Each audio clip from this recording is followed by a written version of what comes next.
নমস্কার বন্ধুরা, গল্পের ঢেউয়ে আপনাকে স্বাগত। ধারাবাহিক উপন্যাস জাগরি, সতীনাথ ভাদুরীর লেখা উপন্যাস, আজ তার 10ম এপিসোড। গল্প পাঠে আমি সাগর লাহিড়ী।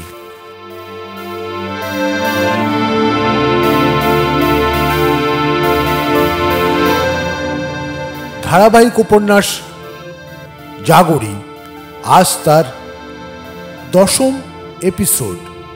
শুরু হচ্ছে নতুন অধ্যায়, औरत गीता মা।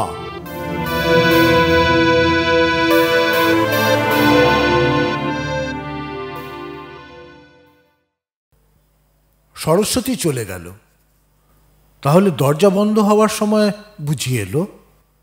হ্যাঁ, তাই তো। ওই তো কথা শোনা যাচ্ছে লুসি জমাদারনের। সরস্বতী একটু মাথা টিপে দিচ্ছিল।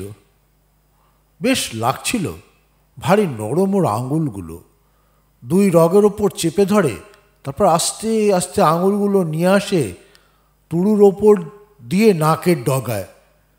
রগের দুবদুবানি সঙ্গে সঙ্গে কমে যায়, আর মাথার মধ্যে কি যেন জমে আছে, চাপ বেঁধে। সেটাও সঙ্গে সঙ্গে মনে হয় গলে হালকা হয়ে গেল। জমাদারনে কি ওকে 1 মিনিটও বেশি বসতে দেবে? আমাদের তো তবু একটা সমীহ করে কথা বলে, কিন্তু সরস্বতী যে সি কেলাসি, ওদের ওয়ার্ড যে আলাদা। ওকে এতক্ষণ এই ওয়ার্ডে থাকতে দিয়েছে, সেই যথেষ্ট। আরে, ও যে আবার জেলে ফিরে এলো কেন, সে তো আমি বুঝি। আমার কাছ থেকে কি লুকোতে পারে? আগে যদি এটা বুঝতাম, তাহলে সহদেবের মা যখন আমার কাছে কথাটা পেড়েছিল, তখনই রাজি হয়ে যেতাম। তাহলে হয়তো বিলুর আমার এ দশা হতো না। তা রাজি হব কেন? ভগবান আমায় এমনি করেই সৃষ্টি করেছেন। তাহলে রাজ্যশুদ্ধ সবাইকে নিজের পেটে পুড়ে বসে থাকবো কি করে? অভাগা যেদিকে যায়, সাগর শুকায় যায়। আমার হয়েছে তাই। সরস্বতীর কপাল এমনিও পুড়েছে, আর বিয়ে হলেও হয়তো পুড়ত। আমি বিলুর মত পর্যন্ত জিজ্ঞাসা করিনি। মেয়ে মোটে ছাত্রবৃত্তি পড়ে। আজকালের ছেলেরা কখনো তা পছন্দ করে? একথা সহদেবের মাকে একটু আভাসও দিয়েছিলাম। সহদেবের মা তো আমার কাছে কোনো জবাব দেয়নি, কেবল সে সময় অবাক হয়ে ড্যাব ড্যাব করে তাকিয়েছিল আমার মুখের দিকে। কিন্তু এর জবাব পরে সহদেব আমাকে শুনিয়ে দিতে ছাড়েনি। সহদেব বলেছিল, আমরা চাষাভুষো মানুষ, আমাদের বোন মিডল পাস করা হবে না তো কি সরোজিনী নাইডু আর বিজয়লক্ষ্মী পণ্ডিতের মতো বিদুষী হবে? তাছাড়া বিলুবাবুই বা এমন কি একটা লেখাপড়া করেছে? বিদ্যাপীঠের শাস্ত্রী বই তো নয়।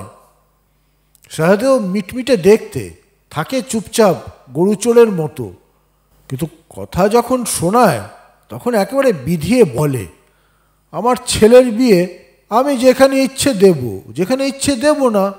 এ নিয়ে আবার সাতমুখ করা কি? আমি রাজি হইনি, দুজনকে মানায় না ভালো বলে। হিন্দুস্তানি আর বাঙালিতে কি মানায়?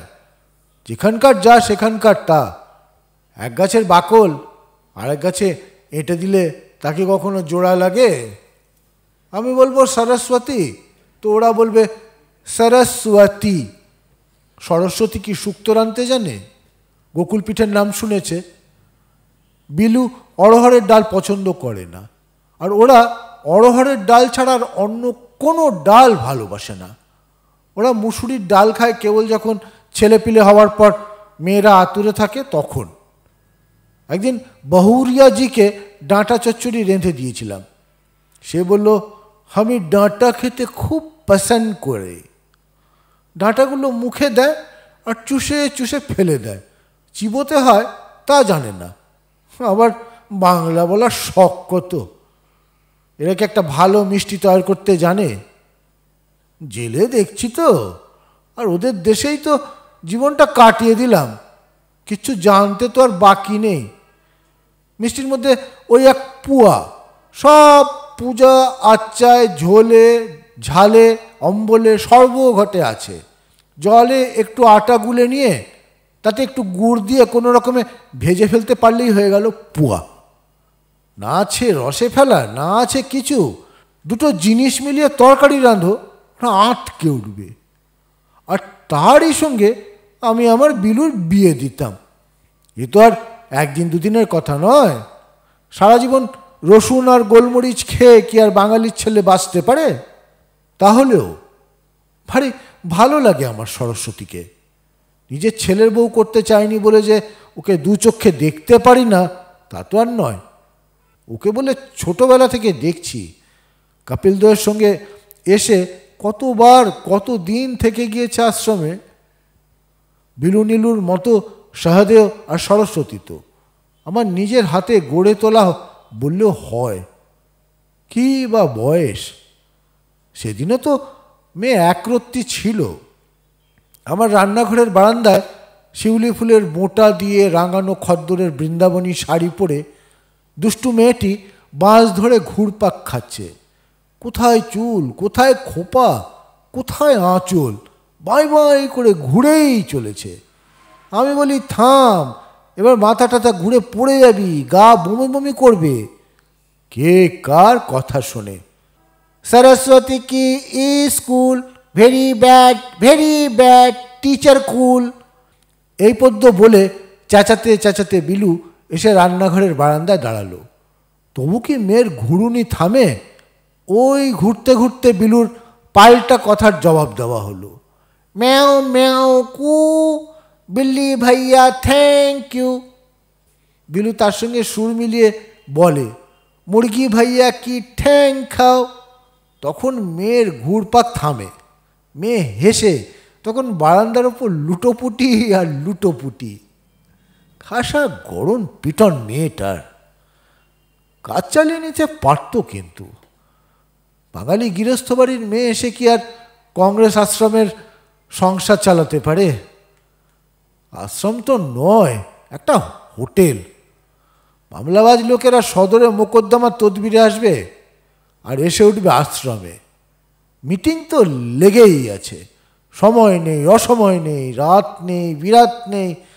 লোক আসার কি আর বিরাম আছে? আমি বলেই সামলাতে পেরেছি। অন্য কেউ হলে কেঁদে মরত। সরস্বতীর হাতে খেয়ে কিন্তু বিলুর একদিনও পেট ভরত না। বিলু আমার তরকারি খেতে ভারী ভালোবাসে। বসে বসে টুকটুক করে খাবে। যতটা ভাত প্রায় ততটা তরকারি। তাই খেয়ে তো কোনো রকমে হাড় কখানি টিকে আছে। তা না হলে ভাত খাওয়ার যা ছিঁড়ি, পাখির মতো ঠোকর মেরে এই তো 4টে ভাত খাওয়া। আর ওই সরস্বতীদের, ওদের আবার তরকারি খাওয়ার অভ্যাস আছে নাকি? ওদের মধ্যে যে লাখপতি, তার গর্ব যে সে ভাতের সঙ্গে 2-3 রকমের তরকারি খায়। পাড়ার সবাই সে কথা নিয়ে আলোচনা করে। আর সাধারণ গেরস্থ বাড়িতে কাঁধা উঁচু পিতলের থালায় লাল চালের ভাতের মধ্যে গর্ত করে এক নাদ অড়হরের ডাল, আর থালার কোণের দিকে নমো নমো করে চন্দনের ফোঁটার মতো একটুকু তরকারি। সোনামুখ করে তাই খেয়ে উঠে কপিল দেও আর সহদেও এক ঘটি জল খায়।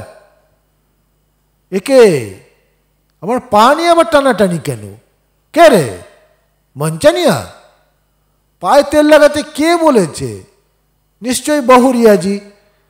নিজেরা গিয়ে রামায়ণে বসেছেন আর একে পাঠিয়ে দিয়েছেন আমাকে বিরক্ত করতে। রামায়ণ পাঠ তো বেশ জমে এসেছে দেখছি। বহুরিয়াজি পড়ে আর বাকি 17 জন তার সঙ্গে সুর মেলায়। একেবারে কান ঝালাপালা। আমাদের কেমন একজন রামায়ণ কি মহাভারত পড়ে আর বাকি সকলে বসে শোনে, বড়জোর একটু একটু আহা উহু করে। এদের সবই অদ্ভুত। হ্যাঁ রে মঞ্চানিয়া, আমার পায়ে তেল দিয়ে দিতে কে বলল রে? সরস্বতীজি যাওয়ার সময় বলে গিয়েছিল যে কদিন থেকে পিত্তি পড়ে মাইজির হাত পা জ্বালা করছে, হাতের তেলোয় আর পায়ে একটু তেল জল লাগিয়ে দিস। আপনি মাইজি বিরক্ত হবেন মনে করে আমি তো এতক্ষণ দিইনি। আমি বসেছিলাম দোরগোড়ায়। এখন জমাদার নিয়ে এসে আবার শাসিয়ে গেল।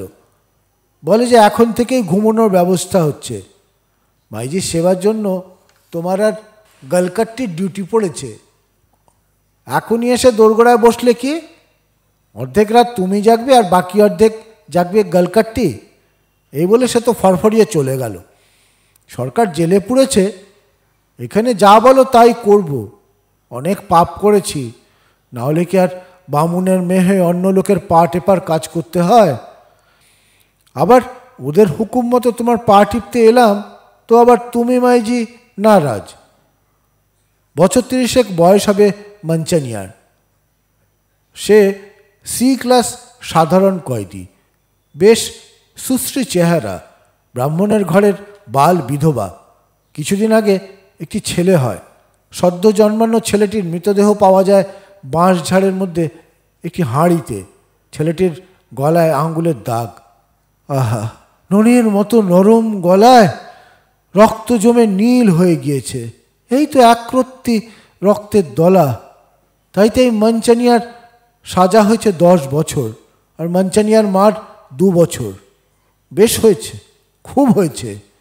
তুই হলি মা, নিজের পেটে ধরেছিস ছেলে। ও ছেলে তখনও ভালো করে কাঁদতে পর্যন্ত শেখেনি। সেই ছেলেকে কিনা মা হয়ে এমনি করলি। তোর মতো মাকে তো হেঁটোয় কাটা মাথায় কাটা দিয়ে তুষের আগুনে দগ্ধে মারতে হয়। না, ও কখনোই নিজেও কাজ করেনি। ও হয়তো তখন অজ্ঞান ও অচৈতন্য। করেছে ওর মা। সে মাগি ভারী দজ্জাল, আর তারই সাজা হলো কিনা 2 বছর। এদের আইন এজলাসের কি আর কিছু ঠিক ঠিকানা আছে? তা থাকলে কি আর বিলুর আমার অমন সাজা হয়? না ও কাউকে খুন করেছে, না ও কাউকে মারতে গিয়েছে। কংগ্রেসের কাজ করেছে, তার জন্যে জেল দাও, জরিমানা করো, তার জন্য ফাঁসে। ভগবান, এত অবিচার কি সইবে? মাইজি, হাতের তেলে তাহলে এই তেল জল লাগিয়ে দি। আর জ্বালাস না তো, মাথার ঘায়ে কুকুর পাগল। আমি বলি মরি নিজের জ্বালায়, আর এরা সবাই মিলে আমার রাশে লেগেছে। আমাকে নিয়ে আর টানাটানি করিস না, একটু শান্তিতে নিরিবিলি থাকতে দে। 24 ঘন্টা 36 জন লোক আমাকে ঘিরে মেলা করে বসে আছে, যেন আমাকে তুলসীতলায় নামানো হয়েছে। রামায়ণ পাঠ আরম্ভ হতে দেখে কোথায় ভাবলাম যে যাক, খানিক্ষণের জন্য নিশ্চিন্তি। তা নয়, এ আবার এসে আরম্ভ করলো ভেজর ভেজর। মঞ্চানিয়া বলে চলে, মাইজি, আজ সকালে আপনি যখন বেহুশ হয়ে গিয়েছিলেন না, তখন ডাক্তার সাহেব এসেছিল। বলে গিয়েছে যে 3 দিন আপনার উপোস হয়ে গেল। কালকে যদি কিছু না খান তাহলে জোর করে খাওয়াবে, সুই ইঞ্জেকশন দেবে, আর নাকের মধ্যে নল চালিয়ে মুরগির ডিম খাইয়ে দেবে। হ্যাঁ রে হ্যাঁ, আমার এখন খাওয়াই বড় হলো। আরে আমি না খেলে কার সাধ্যি আমাকে খাওয়ায়? আপনি জানেন না বুড়ি মাইজি এদের নর্দমা বেনের বিছানা বাঁধবার থলি আছে না, খাটিয়ার সঙ্গে ওই রকম চামড়া দিয়ে বাঁধবার ব্যবস্থা এদের আছে। জোর করে কজন জমাদারনি মিলে আপনাকে ওই খাটিয়ায় শুয়ে দেবে, তারপর বিছানা বাঁধবার মতো করে আপনাকে আষ্টে পিষ্টে বাঁধবে ওই গদ্দিদার খাটিয়ার সঙ্গে। আরে আমি না গিললে তো আর গিলিয়ে দিতে পারবে না। যা, আর বেশি বকিস না তো। ভবি ভোলবার নয়। মঞ্চানিয়া আপন মনে বকে যায়। ওই যে হারিন মাগাইয়া ডোমিন আছে, তার নাকের মধ্যে ঘা আছে জানেন মাইজি, যখন তখন রক্ত পড়ে। ও গত বছর আপনার আসবার আগে আনসান করেছিল। ওকে পায়খানার সাফাইয়ে কমান্ডে কাজ দেওয়া হয়েছিল বলে। ও বলে যে রাজা হরিশ্চন্দ্রের বংশের লোক ওরা, নিজের জাতের মধ্যে ওদের কত বলবালা খ্যাতি। ওকে কখনো ময়লা সাফ করতে পারে? ওদের জাত মুর্দা ছয় না, আর যারা নালি সাফ করে তাদের সঙ্গে বসে তো ওরা খায় না। ও কথা বলেছিল যে জেলে চিরকাল সাফাইয়ার কাজ করে সন্তানিনরা। তারপর কতদিন ধরে ওকে মুরগির আন্ডা শরবত খাইয়ে দেওয়া হয়। কিন্তু দিলে কি হবে, ও সংস্কার ভালো। মুরগির আন্ডার কথা ডাক্তাররা না বলে দিলেও ওর বমি হয়ে যেতে আরম্ভ করলো। তারপর সরকারকে হার মানতে হলো। সাহেব হুকুম দিল ওকে পায়খানা কমান্ড থেকে সরিয়ে দেওয়ার। মহাত্মাজি সরকারের সঙ্গে পারেন না। ও কিন্তু সরকারকে কদিনের মধ্যে একেবারে ঠান্ডা করে দিল। কলস্টার সাহেব এসে সুপারিনটেন্ডেন্ট সাহেবকে কি বকুনি। জামাইন জামাদারনি একদিন আমার কাছে গল্প করেছিল। এক বেলায় তো গেল, কিন্তু সেই থেকে ওর নাক দিয়ে রক্ত পড়ে। ফাঁসিতে ঝুলবার সময় নাক বুক দিয়ে রক্ত বেরোয় নাকি? মঞ্চানিয়াকে জিজ্ঞাসা করলে হয়। সে গলাটা তখন টিপে ধরেছিল, তখন কচি ছেলেটার নাক মুখ দিয়ে রক্ত বেরিয়ে এসেছিল নাকি? না, মা হয়ে মার কাছে এসব কথা কি জিজ্ঞাসা করা যায়?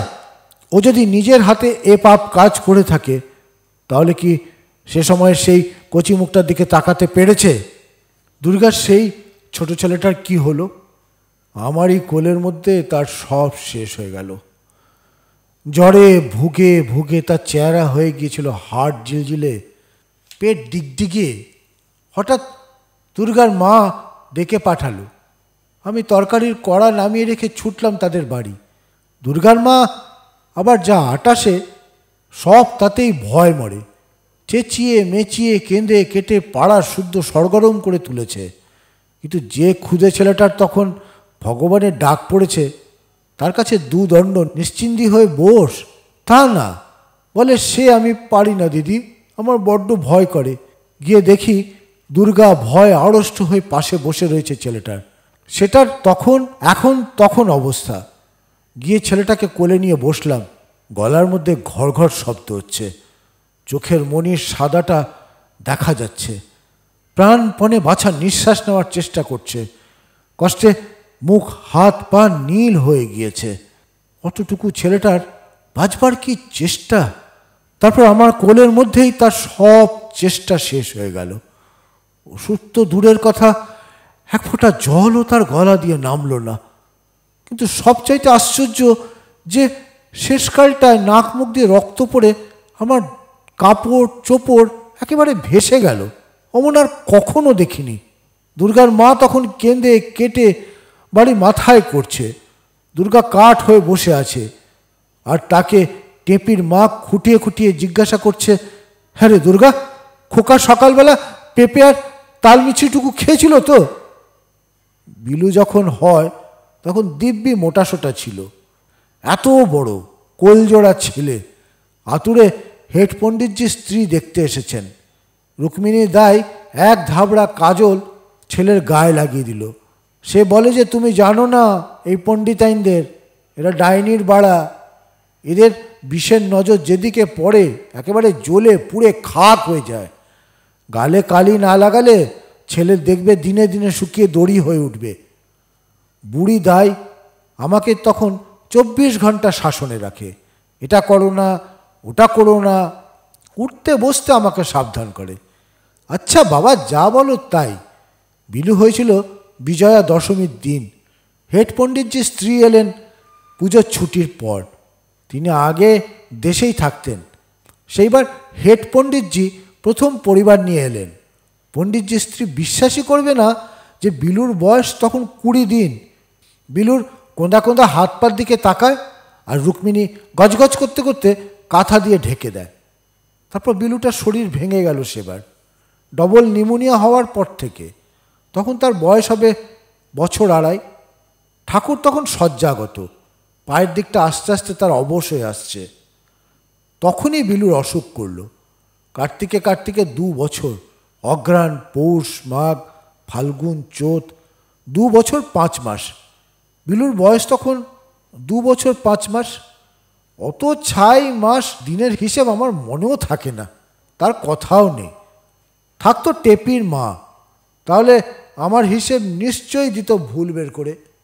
তার সামনে কি কোনো কথা বলার জো আছে? একটা কথা পড়তে পায় না। প্রথম দিন বিলুর কপালটা ছ্যাক ছ্যাক করতে দেখেই আমার মনটা অস্থির করতে লাগলো। সারা রাত ছেলের কি কান্না ছটফটানি, আর ঠাকুরের পাশের ঘর থেকে কি রাগারাগি আর বকুনি। ছেলেকে কিছুতেই সামলানো যায় না। উনি বলেন, কাল সকালে হরিগোবিন্দ ডাক্তারকে দেখালেই হবে। বিলুর ঠাকুরদাদা চোটে মোটে অস্থির। তার বকুনির চোটে শেষকালে ডাক্তারকে খবর পাঠানো হলো। ডাক্তারবাবু বলে পাঠালেন যে রাত্রে আসতে পারবেন না। ঠাকুরে তাই শুনে কি রাগ! বললেন, যে গভর্নমেন্টে রিপোর্ট করে ও ডাক্তারি করা আমি ঘুচিয়ে দেবো। রাত 1টা পর্যন্ত সীতাপতির দোকানে পাশা খেলবে, আর রুগী মরলেও রাতে রুগী দেখতে আসবে না। এখনো শীত নয়, বর্ষাও নয়, এরা সব খুনে ডাক্তার নয়, ডাকাত, বাটপার। ঠাকুর তো তখনও বিছানা থেকে উঠতে পারেন না। তার মধ্যে রিপোর্ট লেখাবার জন্য লণ্ঠন, চশমা, কাগজ কলম রেখে তাকে চুপ করিয়ে আসি। স্কুলের দারোয়ান ননকুকে একবার পাঠাই ডাক্তারের কাছে। আলিবক্সের শ্যাম্পানি ননকু ওই রাতে নিজে চালিয়ে ডাক্তারবাবুকে নিয়ে আসে। এখনও লাঠির ওপর ভর দিয়ে ননকু মধ্যে মধ্যে আশ্রমে আসে মাইজির সঙ্গে দেখা করার জন্য। হরিগোবিন্দ ডাক্তারের মুখ বাঁকানো দেখেই আমি বুঝেছি যে ছেলের আমার অসুখ বেশ বাঁকা। তারপর কদিন ধরে চলল জমে মানুষের লড়াই। একদিন তো হয়েই গিয়েছিল, সেই প্রথম দেখলাম মৃগনাভির গুণ। হাত পা গিয়েছিল একবারে হিম হয়ে। হরগোবিন্দ ডাক্তার নাড়ি টিপে মুখ বেজার করে বসে রয়েছে। কি ধক ওষুধের! দেখতে দেখতে বিনকুড়ি ঘামে হাত পা ভিজে গেল। বিছানা বালিশ ভিজে জবজবে। ওই নেতিয়ে পড়া একরত্তি ছেলেকে কি মুছিয়ে ওঠা যায়? তার বুকে পিঠে পুলটিসের বোঝা। সকালবেলা ডাক্তারবাবু আমাকে বলে গেলেন, আপনার ছেলেকে নতুন জীবন দিলাম। কথাটার মধ্যে একটুও বাড়াবাড়ি নেই। ধন্যন্তরী ডাক্তার হরিগোবিন্দ বাবু। কিন্তু ওই কস্তুরি খাওয়ার পরে 1 মাস ছেলের গায়ের জ্বলুনি যায় না। দিন রাত ছটফট করে। সারা রাত টানা পাখা টানানোর ব্যবস্থা হলো। তারপর আস্তে আস্তে ছেলে তো সেরে উঠল। কিন্তু সেই যে গেল শরীর পটকে, আর কি কখনো ঠিক করে সামলে উঠতে পারল? গায়ে আর মাংস লাগলো না। নিত্য অসুখ লেগেই আছে। বড় লোকের বাড়ি হতো তো বাক্সে আঙুর রাখার মতো আদর যত্নে মানুষ হতে পারত। কিন্তু যে কপাল করে এসেছিল তেমন আদর যত্নে খাওয়া পড়া তো একদিনের জন্য বাছার জুটল না। হরিগোবিন্দবাবু কেন তখন ওকে বাঁচিয়েছিলেন? কেন এত বড়টা হতে দিয়েছিলেন? ভগবান যদি ওকে নেওয়ার ইচ্ছা ছিল তাহলে তখন নিলে না কেন? কেন আমার লোভ বাড়িয়ে দিলে? অমন রাক্ষসে নেওয়া ঠিক করলে কেন? কত পাপই না আমি করেছি। ভগবান, আমার পাপের জন্য আমাকে যে কোনো শাস্তি দিতে পারতে, কিন্তু আমার পাপের জন্য তাকে শাস্তি দিলে কেন? তখন গেলে হয়তো নীলুকে কোলে পেয়ে আমি এতদিন ওকে ভুলতে পারতাম। এক ছেলে তো নয়, তার 1000 রকমের রূপ, তার লক্ষ রকমের হাব ভাব কথাবার্তা মনের মধ্যে আসে। এক ছেলে 1000 ছেলের সমান। কত স্মৃতি, ছোটোখাটো কত ঘটনা, কত আদর আবদার, হাসি কান্নার ছবি চোখের সামনে 24 ঘন্টা ভেসে বেড়াচ্ছে। তার কি হিসেব আছে? ইচ্ছে করে যে এইসব মনে পড়াগুলোকে আঁকড়ে ধরে পড়ে থাকি, পারি তো বুকের মধ্যে ঢুকিয়ে রেখে দিই। মনে হয় বিলুকেই যেন আমি বুকের মধ্যে পেয়েছি, তাকে ছুঁয়ে আছি, গায়ে হাত বুলিয়ে দিচ্ছি, জড়িয়ে ধরে আছি। কিছুতেই ছাড়বো না। কার সাধ্যি মার বুক থেকে ছেলেকে টেনে ছাড়িয়ে নিয়ে যায়। বিরাট চিৎকার করে এরা রামায়ণের আরতি আরম্ভ করলো। এইবার তাহলে রামায়ণ পাঠ শেষ হবে। এরা আরতি বলবে না, বলবে আরতি। এ সময়টা কি চিৎকারই না করে? জেলে আসার পর থেকে নিত্য 30 দিন শুনে একেবারে বিরক্ত হয়ে গিয়েছে মন। আরতিখানা চলছে, সব কথা বোঝা যায় না।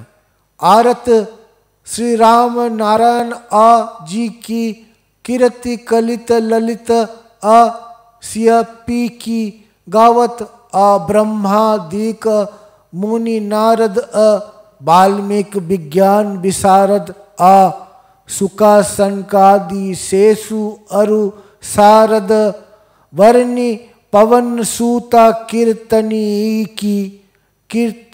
की रामा कीर्तनी की गावत अवेद पुराण 18 छयो शास्त्र सब ग्रंथ नहको रस मुनि जन धन संतन हको सर्वस सार अंश सम्मति सबही की रामा सम्मति सबही की आरत श्री रामायण आजी की कीर्ति कलित ललित सियपी की गावत संतत शंभु भवानी अरुवह संभ मुनि विज्ञानी व्यास आदि कविवर्ज वखानी कागा भूखंडी गरुरा के की आरत श्री रामायण आजी की कीर अति कलित ललित सियापिनी। तारपर नतून करे सुर आरम्भ हलो। आज आ कथा आ इतनी भई सुनह वीर आ हनुमान राम आ लक्ष्मण सिया जानकी सदा आ करहूँ कल्याण। एबार घर फाटिए चित्कार आरम्भ हलो बोले अयोध्या राम लल्ला की जय, वृंदावन बिहारी लाल की जय, उमापति महादेव की जय, रमापति रामचंद्र जी की जय, पवन सूत हनुमान जी की जय, महात्मा गांधी की जय, सर्व संतान की जय। जय जय हो, जय जय हो। सकले एबार दुई हाथे तालिर शब्द करे प्रणाम करे। एबार सबाई उठे पड़ल।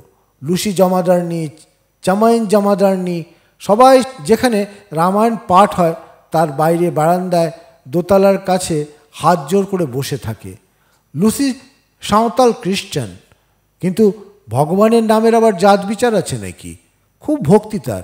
आरत श्री रामायण जी की किरति कलित ललित सियापी की এই ধুঁয়োটা তার মুখস্থ হয়ে গিয়েছে। জয় দেওয়ার সময় আর ওই ধুঁয়োটা যখন গাওয়া হয় তখন সেও বাইরে থেকে চিৎকার করতে ছাড়ে না।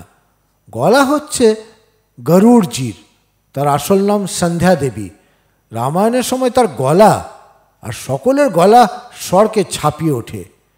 আরতির যেখানে গরুড়া কি হি কথাগুলি আছে সেই জায়গাটিতে এলেই তার সুর সপ্তমে চড়ে। তার উপর তার নাকটাও গরুড়ের ঠোঁটের মতো। সেই জন্য সকলে ঠাট্টা করে তাকে গরুড়জি বলে ডাকতে আরম্ভ করে। এখন এমন হয়েছে যে সকলে তার আসল নাম ভুলে গিয়েছে। জামাদারনিরা পর্যন্ত তাকে গরুড়জি বলে ডাকে। প্রথম প্রথম তিনি রাগ করতেন, এখন সয়ে গিয়েছে।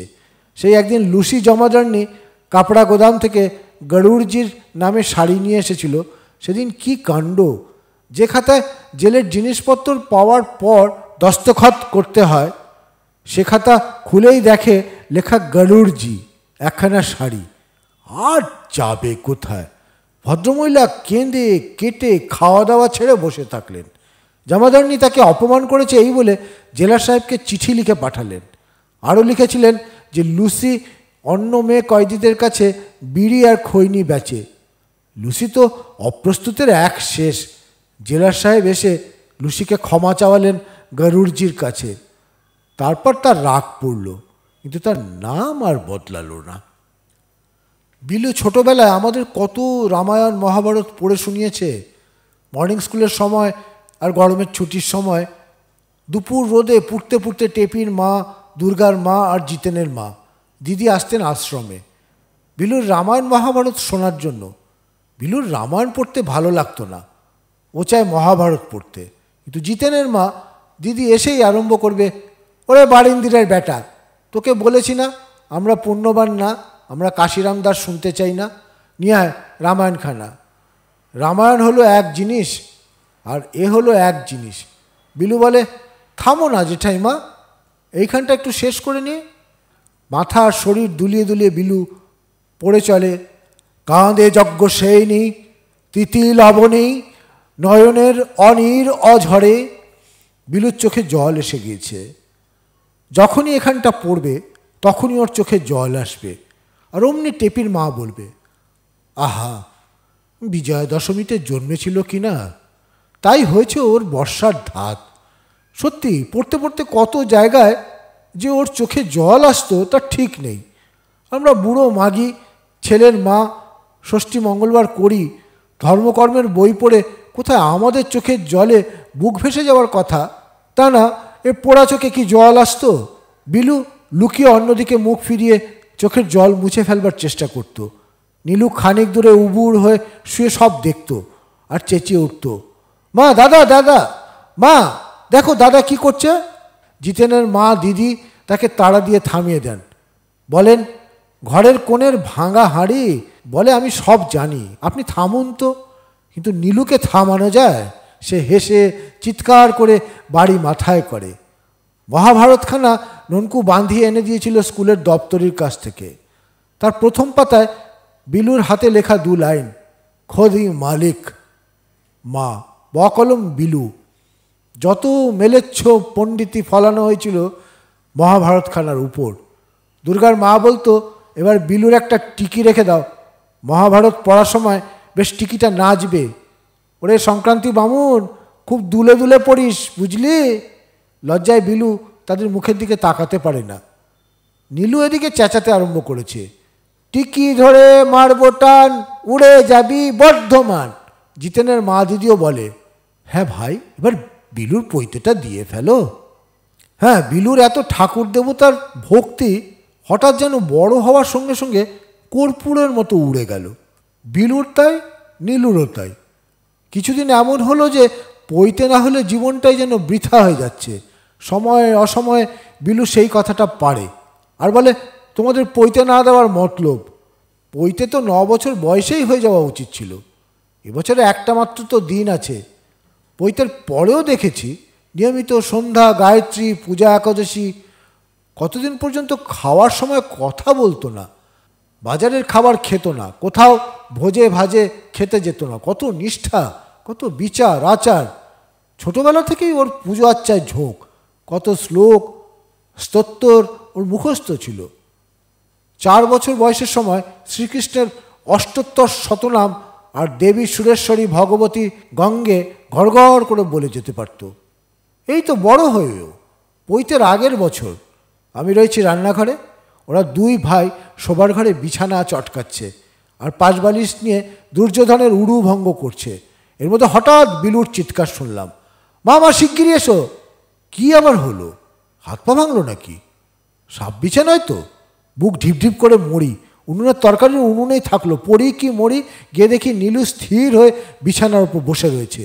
নাপিতের সামনে মাথা নাড়া করার সময় লোকে যেমন করে বসে থাকে তেমনই করে বিলু নীলুকে জড়িয়ে ধরে বসে আছে। দুজনেই ভয় আড়ষ্ট। বিলু এক হাত মুঠো করে কনইয়ের ওপর কি যেন চেপে ধরে রয়েছে। আমি যেতেই দেখালো নীলুর হাতে বাঁধা ছিল মা পূর্ণেশ্বরীর মাদুলি একটা রুদ্রাক্ষ আর চাকা করে কাটা এক টুকরো হর্তুকি। সুতোটা ছিঁড়ে গিয়েছে। ওরা জানতো মাদুলি হাতে বাঁধা না থাকলে আর 1 পাও চলতে নেই, চললেই নীলুর অমঙ্গল হবে। বলল, মা, শিগগিরই একটা সুতো ঠিক করে নিয়ে এসো। মাদুলি আবার হাতে বাঁধা হলো। তারপর 2 মহারথী বিছানা থেকে নামলেন।